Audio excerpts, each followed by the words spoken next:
I'm going to be reviewing this book I recently read. And the reason I read that book is because I've been lately thinking about a lot of things like, does God exist?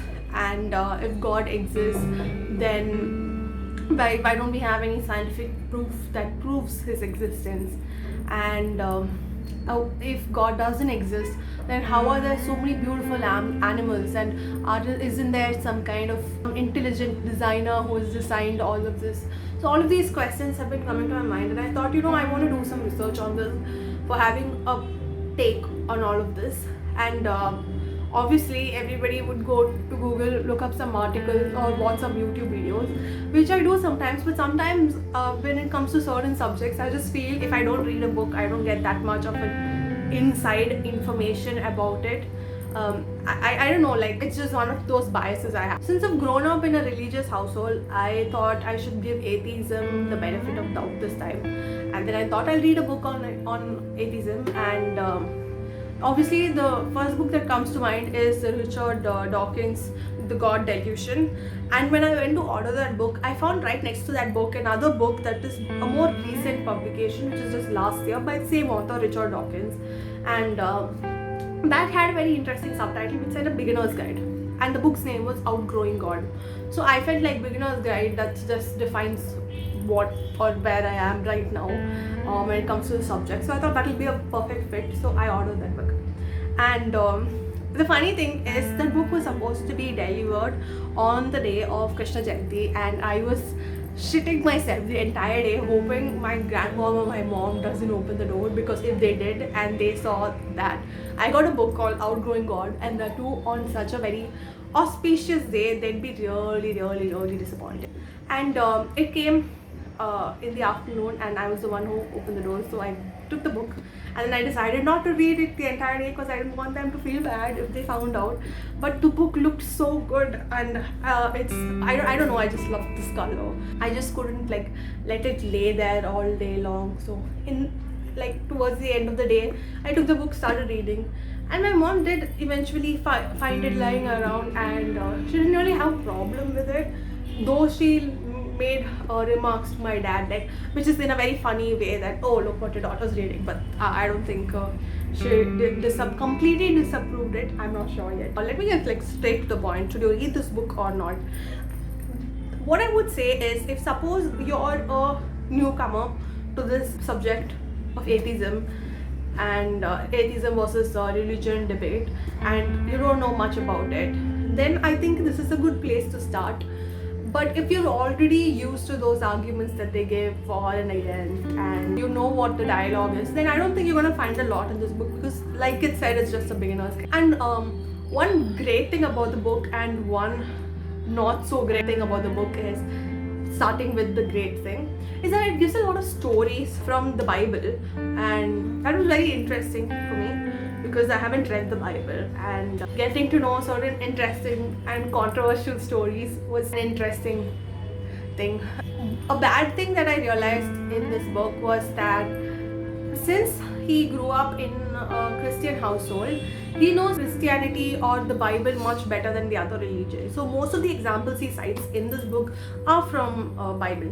The problem with this is that since he's only taking that perspective, I can't really relate to most of it. I'll give you an example. If you take religions like Christianity or Islam, it is written in the Bible that you're not supposed to pray to any other god, and you need to believe only your God exists and worship him completely. And even if you let into your mind a single thought saying, there could be another god, even their god is legit or their religion is legit, you are not considered a part of the religion. At least that's what he claims the two books says. And there's no such thing as like that in Buddhism or Hinduism. They don't ask you to stop believing in any other god or faith. It's your choice entirely.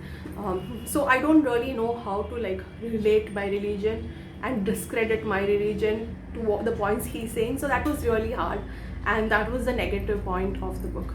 But otherwise, I really like the book. This book is actually divided into two parts. You have one like he answers basically philosophical questions, and he gives logical explanation as to why God cannot exist. And the second part of the book is more about a biological explanation. Richard Dawkins, for those of you who don't know, is an biologist, or like I think an evolutionary scientist.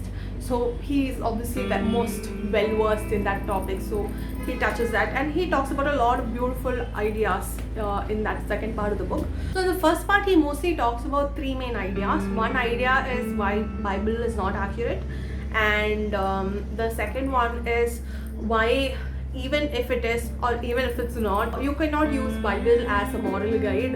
And the third one is, if you're not going to use it as a moral anchor to your life, then what can you consider a moral anchor, or like how do you know what is right and wrong? So the first one is why Bible is not accurate, and he says the Bible was written 3 decades after the events had occurred.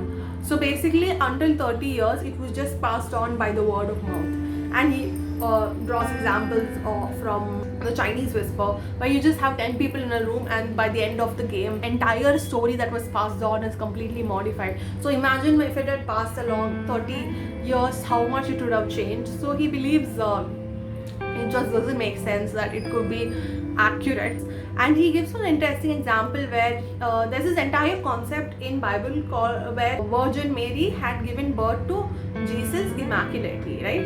And what he says would have happened is, when it was recounted, they would have written it as a young woman gave birth to Jesus.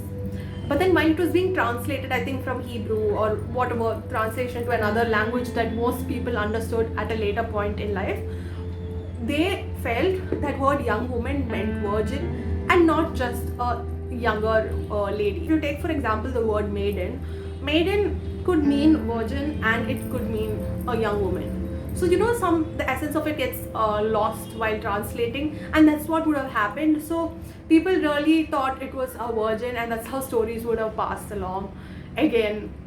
And people now believe that Mary is a virgin. He gives a lot of examples where he feels Bible is not. So this is basically comes under the second part of it, where he believes it is not a very good source for us to get our moral values from. And so right now people mostly follow the New Testament, and New Testament has a more, in his words, a refined version of the Old Testament. But if you look at the Old Testament, it has stories where God is seen as, in his words, a selfish person, a very insecure person, a very misogynistic person. I don't want to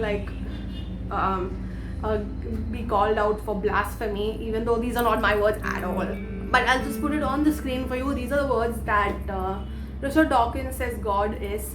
And he gives us examples where he actually takes those verses and he tells why he believes God is all of these.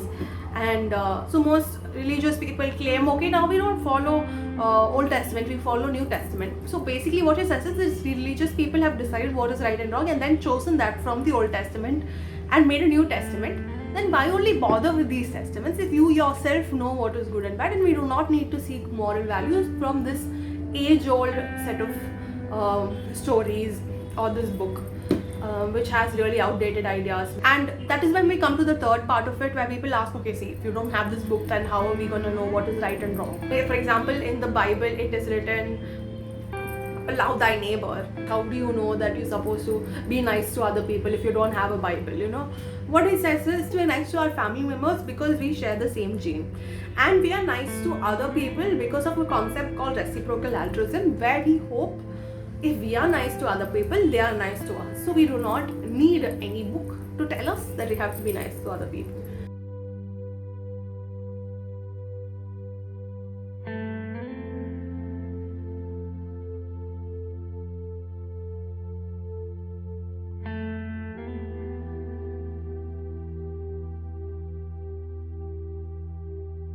The second part of the book is about evolution, and that's also very interesting. He's put up interesting photos in this book, and which if you can see. The second part basically talks about how over a lot of years microorganisms have grown, have mutated, and formed what they are now. So when people come and ask, is there a intelligent designer? Is there a superior or supernatural being who would have designed? Because it's so beautiful. You look at peacocks, you look at these flowers like bougainvilleas. They look so beautiful. So somebody had to create it. That's what most people claim. Most religious people claim. See, this is what God is so beautiful. God created all of this.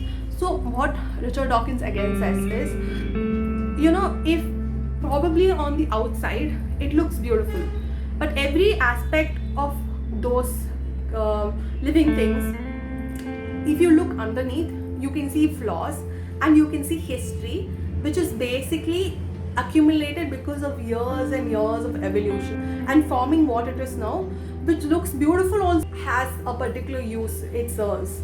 Every feature, like a bird's wing or our fingers, every single feature.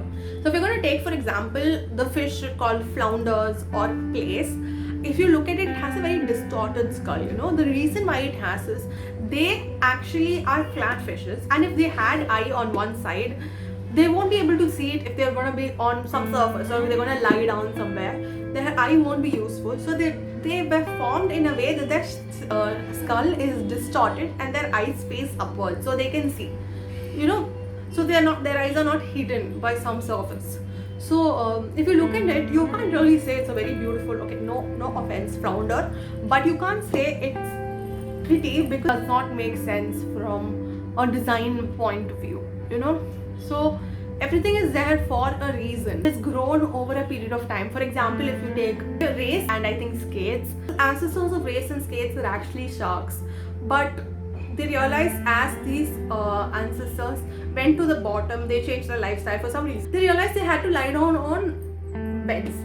But when they lay down on beds, like I said, their eye wasn't of no use at all. So then it so happened that by mutating and mutating over a period of time, they had both eyes on the same side, and it is flat, like an iron box. So that's the kind of examples he gives, and he has a lot of knowledge about it, obviously, because he's an evolutionary biologist. So who do I recommend this book to? Agnostics who are uncertain about what their beliefs are can look into this book, and atheists who want to strengthen their arguments on why God cannot exist or does not exist can look into this book. And also the third set of people I recommend is religious people, because if you just want to know what the other side of the debate is, like what their points are, and to check if you have any anything to say to them, you can read this book. And I actually really recommend this book. I really like this book, and I always do really see if a book was useful or not. I always think, would my life have been similar, or would I have been having the same mindset if I hadn't read this book? Not really, because I got to know a lot. So that's how I judge if a book is good or not. Mostly non-fiction books, mostly non-fiction books. So no, I really felt this book was useful, and I really recommend this book. So if you guys want this book, I put an affiliate link in my description box, so you can go check it out and buy it if you want it. Okay, bye guys. Yeah. Before that, let me I think for this book I am going to give 4 on 5. I think 4 on 5 would be good. Yeah. So I'm giving this book 4 points, and yeah guys, read it. Actually, before we end it, I will read one line from this book that I really liked for you guys, so we can end it on a very nice note. Right then, moral values are in the air, and they change from century to century, even decade to decade. But in addition to our evolutionary past, where do they actually come from? And why do they change? Partly, the changes come from ordinary conversations in cafes and in pubs and around dinner tables. We learn from each other, we hear stories about people we admire and vow to imitate them. We read novels or opinion pieces in newspapers, listen to podcasts or speeches on YouTube, and change our minds. Parliaments and congresses debate questions and changes the law step by step. Judges interpret the law in ways that change as the decades go by. And so that's exactly what the book too does as well. It helps change minds. and so is this video. So don't forget to like, share and subscribe. So yeah, see you guys in the next video. Bye.